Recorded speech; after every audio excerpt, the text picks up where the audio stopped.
இலங்கை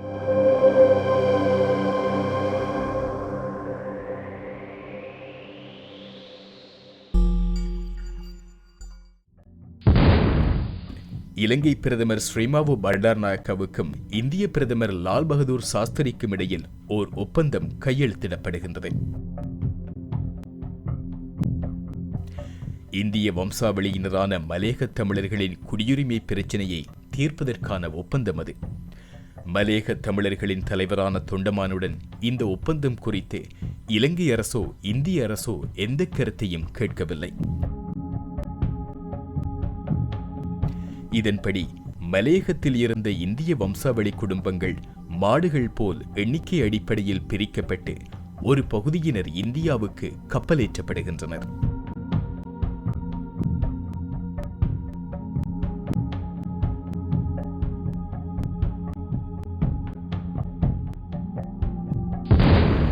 (1965) இலங்கையின் புதிய பிரதமரான டட்லி செனநாயக்காவுக்கும் எஸ்.ஜே.வி. செல்வநாயகத்திற்கும் இடையில் ஓர் ஒப்பந்தம் கையெழுத்திடப்படுகின்றது. இந்த ஒப்பந்தத்தின் அடிப்படையில் இலங்கையில் மாவட்ட சபைகள் ஏற்படுத்தப்படுகின்றன. இந்த மாவட்ட சபைகளுக்கு நில அதிகாரங்கள் வழங்கப்படுகின்றன. வடக்கு கிழக்கு பகுதிகளில் நிர்வாகம் மாவட்ட சபைகளின் கட்டுப்பாட்டுக்குள் வந்ததன் மூலம் சிங்கள மொழியின் ஆதிக்கமும் சிங்கள குடியேற்றங்களும் கட்டுப்படுத்தப்படும் என்று தமிழரசுக் கட்சி நம்புகின்றது. இதன் காரணமாக தமிழர் பகுதிகளை வளப்படுத்த வேண்டும் என்ற காரணத்தை முன்வைத்து தமிழரசுக் கட்சி ஆட்சியில் பங்கெடுக்கின்றது. சிங்கள மொழியை படிக்காததால் பதவியிழந்த தமிழர்களுக்கும் பதவி உயர்வு, ஊதிய உயர்வு என்பவற்றை பெற முடியாமல் இருந்த தமிழ் பணியாளர்களுக்கும் குறைகள் நீக்கப்படுகின்றன. 1966 தமிழ்மொழி பயன்பாட்டுச் சட்டம் அமுல்படுத்தப்படும் என்று தமிழரசுக் கட்சியும் அங்கம் வகித்திருந்த இலங்கை அரசு அறிவிக்கின்றது. இதற்கு சிங்கள தேசியவாதிகள் எதிர்ப்பு ஆர்ப்பாட்டங்களை நடத்துகின்றனர். இந்த நிலையில் தமிழர்களால் முன்வைக்கப்பட்ட சிங்கள குடியேற்றங்களை கட்டுப்படுத்துவது குறித்த ஒப்பந்தமும் தமிழர் பகுதிகளில் சுயாட்சி குறித்த ஒப்பந்தமும் டட்லி செனநாயக்க அரசால் கருத்தில் எடுத்துக் கொள்ளப்படவில்லை. செனநாயக்க அரசின் அமைச்சரான ஜே.ஆர். ஜெயவர்தன தலைமையில் அரசுக்குள்ளேயே எதிர்ப்பு கிளம்புகிறது. மீண்டும் தமிழர்களின் நம்பிக்கை வீணடிக்கப்படுகின்றது. இலங்கை அரசு தமிழர்களின் கோரிக்கையை நிறைவேற்றுவதற்கு காலம் தாழ்த்திக் கொண்டே தமிழரசுக் கட்சியின் உதவியோடு அரசை தக்க வைத்துக் கொண்டிருக்கின்றது. இந்த நிலையில் தமிழரசுக் கட்சி அரசாங்கத்தில் அங்கம் வகித்திருப்பதால் அறவழி போராட்டத்தின் வீரியம் குறைந்திருந்தது. இத்தகைய சூழ்நிலையில் தீவிர தமிழ் தேசிய பற்றுக்கொண்ட இளைஞர்கள் அணிதிரள்கின்றனர். சிவகுமாரன், முத்துக்குமாரசாமி, மகா உத்தமன் போன்ற மாணவர்கள் இலங்கை அரசுக்கு எதிராக தீவிரமான போராட்டத்தை ஆரம்பிக்க வேண்டுமென்று முனைப்பு காட்டுகின்றனர். இந்த நிலையில் இளைஞர்களின் தீவிரத்தை உணர்ந்து கொண்ட தமிழரசுக் கட்சி தலைவர்களின் நெருக்குதல் காரணமாக மாவட்ட சபைகளுக்கு அதிக அதிகாரம் வழங்கும் சட்ட மூலத்தை ஐக்கிய தேசிய கட்சி அரசு கொண்டுவர முடிவு செய்கின்றது. மு. திருச்செல்வம் இதற்கான சட்ட மூலத்தினை தயார் செய்கின்றார். இவர் தமிழரசுக் கட்சியின் முக்கிய தலைவராகவும் இலங்கையின் முதல்நிலை சட்ட வல்லுநராகவும் அறியப்பட்டவர். இந்த சட்ட மூலம் தொடர்பிலான வெள்ளை அறிக்கை நாடாளுமன்றத்தில் சமர்ப்பிக்கப்படுகின்றது. ஆனால் சிங்கள தேசியவாதிகளிடமிருந்து இதற்கு கடும் எதிர்ப்பு கிளம்புகிறது. இதையடுத்து இந்த சட்டத்தை அமுல்படுத்த முடியாது என்று ஐக்கிய தேசிய கட்சி அரசு தமிழரசுக் கட்சியிடம் தெரிவிக்கின்றது. தமிழர்களின் இறுதி நம்பிக்கையும் பொய்த்து போகின்றது.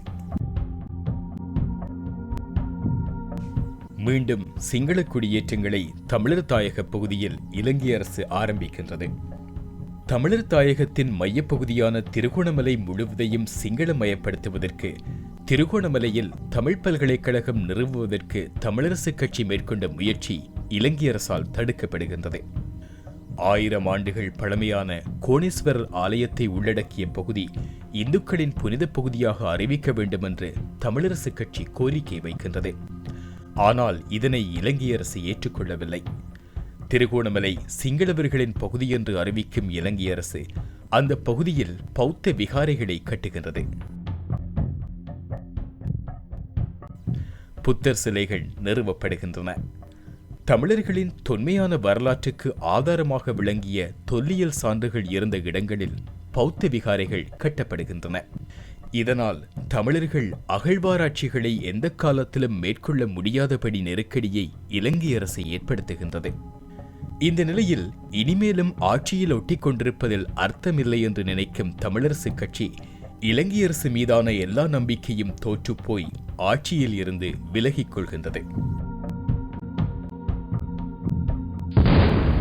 1970 இலங்கையில் நடைபெற்ற பொதுத் தேர்தலில் ஸ்ரீமாவோ பண்டாரநாயக்கவின் தலைமையில் சுதந்திர கட்சியும் இடதுசாரி கட்சிகளும் ஒன்றிணைந்து தேர்தலை சந்திக்கின்றன. இந்த கூட்டணி தேர்தலில் 3-2 பெரும்பான்மை பலத்தோடு வெற்றி பெறுகின்றது. அதுவரை காலமும் தமிழர்களுக்கு எதிரான இலங்கை அரசின் நடவடிக்கைகளை கண்டித்து வந்த இடதுசாரிகள் அமைச்சு பதவிகளை பெற்றுக் கொள்கின்றனர்.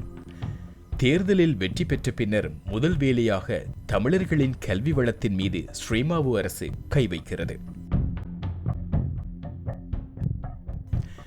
இலங்கை பல்கலைக்கழகங்களில் சேருவதற்கு சிங்கள மாணவர்களை விட தமிழ் மாணவர்கள் அதிக புள்ளிகளை பெற வேண்டிய நிலைமை உருவாகின்றது.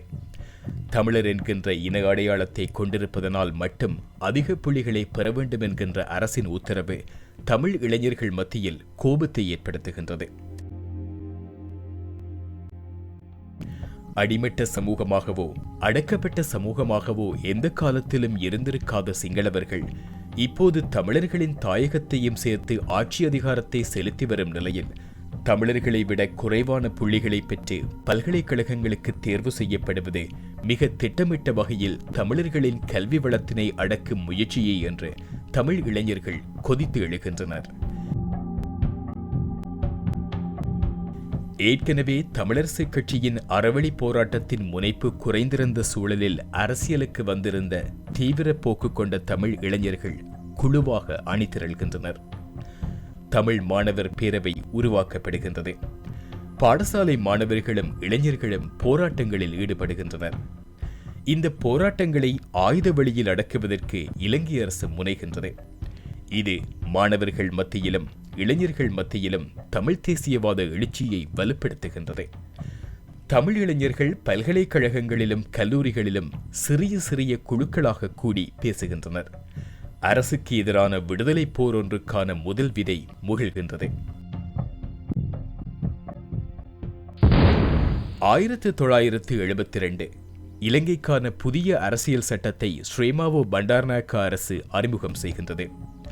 புதிய அரசியலமைப்பு சட்டத்திற்கு தமிழர்கள் தரப்பில் முன்வைக்கப்பட்ட யோசனைகள் நிராகரிக்கப்படுகின்றன. இதனால் புதிய அரசியலமைப்பை உருவாக்குவதற்கான சபையை எதிர்த்து தமிழரசு கட்சி வெளியேறுகின்றது. புதிய குடியரசு அரசியலமைப்பு சட்டம் சிங்களவர்களை மட்டுமே கருத்தில் எடுப்பதாக கூறி SJV செல்வநாயகம் தனது நாடாளுமன்ற பதவியை ராஜினாமா செய்கின்றார். புதிய குடியரசு அரசியலமைப்பு சட்டம் இலங்கை முழுவதையும் பௌத்த சிங்கள நாடாக அறிவிக்கும் ஒன்றாக மாறுகிறது. 1. சிங்கள மொழி அரச மொழியாகவும் சட்ட மொழியாகவும் புதிய அரசியலமைப்பில் அறிமுகப்படுத்தப்பட்டது. 2. நீதிமன்றங்கள் உட்பட அனைத்து இடங்களும் சிங்களமயமாக்கப்பட்டன. 3. அரசு சேவை நீதி சேவை தொடர்பான பொறுப்புகள் அனைத்தும் சிங்கள பெரும்பான்மை அமைச்சகத்திடம் ஒப்படைக்கப்பட்டது. 4. பௌத்த மதத்திற்கு சிறப்பு தொகுதி வழங்கப்படுகின்றது. 5.